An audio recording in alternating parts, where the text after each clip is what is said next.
The reason for romantic love. Um, it took me a while to realize this because um, when you're supposed to love somebody and you fall in love and it's supposed to be forever, but almost 50% of marriages end in divorce, and prearranged marriages don't fail any more often than non-prearranged marriages.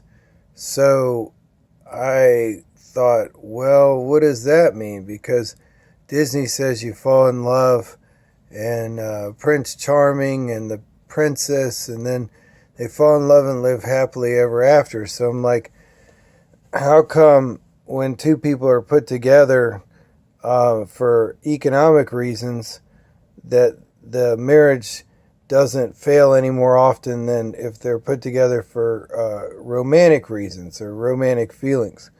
So, and then I was thinking, like, if you look at people's love for their kids, or most people's love for their kids, it's pretty unconditional. Like, even if your kid's a horrible person, you still love them. Like, Jeffrey Dahmer's parents were in an interview and they were like, but he was such a good boy. He was always such a good boy. We don't know what happened. And, like, they still, like, they don't like what he did, but they still love him, like they don't hate him, even though, like, almost everybody else hates him. So, but, like, if that was your spouse, cutting up people and eating them, you would say, see you later. You wouldn't stick around if that was his wife. I don't think he was married, but if it's his wife, she wouldn't have stayed with him. So that's a whole different thing than your love for your kids.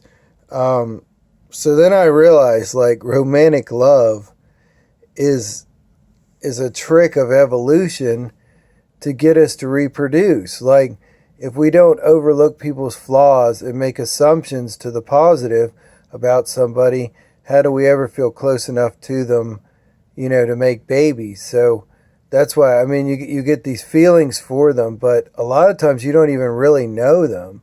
I would say you don't even know them until you live with them. Like, and even then, like, remember the BTK killer, Bind, Torture, Kill? He was married and had kids, and he would put his kids to bed, and then he would go out and bind and torture and kill people.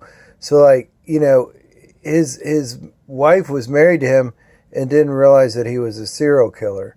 So you may not even know somebody if you live with them, but certainly before you live with them, you don't really see who they are. But yeah, people fall in love generally before, or the perception of love generally before they live together. So I think it's a trick of evolution to get us to reproduce, so we overlook a lot of things and make a lot of assumptions in order to feel comfortable enough to reproduce so the species continues.